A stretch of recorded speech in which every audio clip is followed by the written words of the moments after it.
হাজালে মজলি আসসালামু আলাইকুম ভাইরা। কবর আমাদের প্রত্যেক দিন ডাকতেছে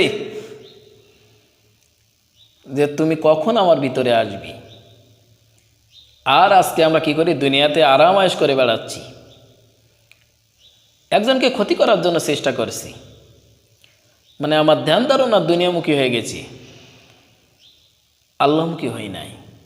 কবর যে আমাকে বারবার ডাকতেছে যে কখন তুমি আমার ভিতরে আসবে বারবার, এটা কি ভাই আপনি বুঝতে পারেন? বোঝার মতন শক্তি তো আপনার নাই।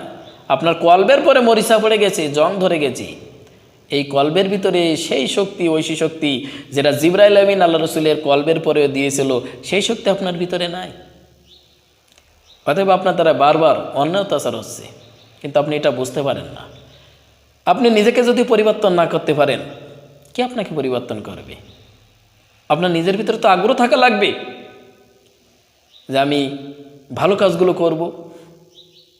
কবরের ভিতরে যখন আপনাকে রাখা হবে, যখন আপনাকে প্রশ্ন করা হবে যে আপনার মালিককে, আপনি কি উত্তর দিবেন? কারণ মালিকের সাথে তো আপনার যোগাযোগ নাই। যখনই বলা হবে যে আপনি কোন ধর্মের পরে, কোন দিনের পরে প্রতিষ্ঠিত ছিলেন, ওইখানে আপনি কি কথা বলবেন? বলা হবে যে আল্লাহ রসুলকে আপনি চেনেন, যে রসুল্লাহ যদি সাল্লাল্লাহু সাল্লাম যদি আপনাকে সুপারিশ না করে, তাহলে কখনো আপনি বেঁচতে যেতে পারবেন না।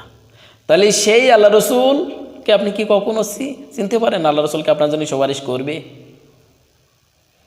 এরকম একটা মন মানসিকতা আপনার ভিতরে নিতে হবে যে আমি আল্লাহ রসুলকে ভালোবাসবো, আল্লাহ রসুল যেন আমার জন্য সুপারিশ করে, তাহলে আপনি মুক্তি পাবেন।